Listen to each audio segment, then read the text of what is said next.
അതെ എല്ലാവരും അടിപൊളിയായിട്ടുണ്ട്. എല്ലാവരും പെർഫോമൻസും ആ ത്രില്ലർ ഒരു സയന്റിഫിക് മൂവിയായിരുന്നു. ട്വിസ്റ്റും ക്ലൈമാക്സ് ഒക്കെ അടിപൊളിയായിരുന്നു.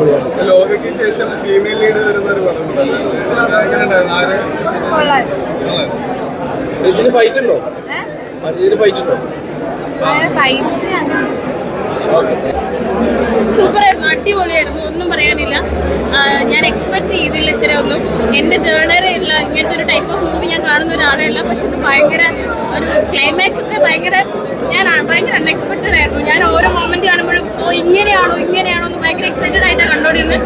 ഭയങ്കര സൂപ്പറായിരുന്നു. ഭാവന നല്ലതായിരുന്നു. ഇത്രയും കാലം കാണാത്തൊരു ഡിഫറെന്റ് ആയിട്ടുള്ള ഒരു ഭാവനയുടെ ഒരു ഫേസാണ് കണ്ടത്.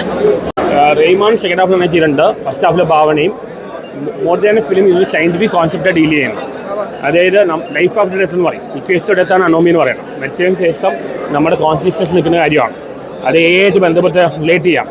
പക്ഷേ ഇന്ന് കുഴപ്പമാണ് ഇവർ ചെയ്ത എക്സ്പെരിമെൻറ്റ് സൈക്കാട്രിക് പേഷ്യൻസിനല്ല അനർത്ഥമുണ്ടാവും. മരിക്കുമെന്ന് ഉറപ്പായ കേസ്. അങ്ങനത്തെ ഒരു എത്തിക്കൽ പ്രോബ്ലം ഉണ്ട്.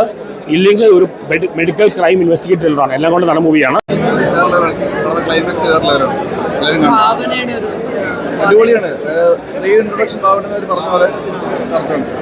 മൂവിയാണ് കാണേണ്ട. അതെ അതെ അതെ ഇറ്റ്സ് എ ത്രില്ലർ. പക്ഷെ അതിന് വേറെ ചില എലമെന്റ്സ് കൂടെ ഉണ്ട്. അതൊന്ന് കണ്ടു കഴിഞ്ഞാൽ സസ്പെൻസ് ആയതുകൊണ്ടൊന്നും പറയാൻ പറ്റില്ല. ഒരു ഇൻവെസ്റ്റിഗേഷൻ മൂവിയാണ്. സൂപ്പറാണ്. ഒട്ടും ട്വിസ്റ്റ് സൂപ്പർ ട്വിസ്റ്റാണ്. അപ്പോൾ ഒരു മെഡിക്കൽ ബേസ് മൂവിയാണ്. സയന്റിഫിക് മെഡിക്കൽ ബേസ് മൂവിയാണ്.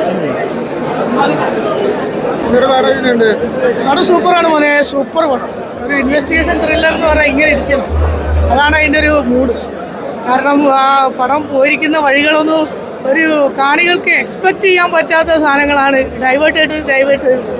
പിന്നെ അതുപോലെ തന്നെ ഭാവന സാധനം കണ്ടെത്തുന്നത് അതൊരിക്കലും നമ്മൾ പ്രതീക്ഷിക്കുന്ന കാര്യമല്ല. അവളുടെ കൂട്ടുകാരൻ തന്നെയാണ് ഇതിൽ പ്രതി എന്നുള്ളത് കണ്ടെത്തുന്നുണ്ട്. പക്ഷേ അത് മുൻകൂട്ടി റഹ്മാൻ കണ്ടെത്തി എന്നുള്ളത് നമ്മൾ ആ ടൈലൻഡിലാണല്ലോ കാണിക്കുന്നത്.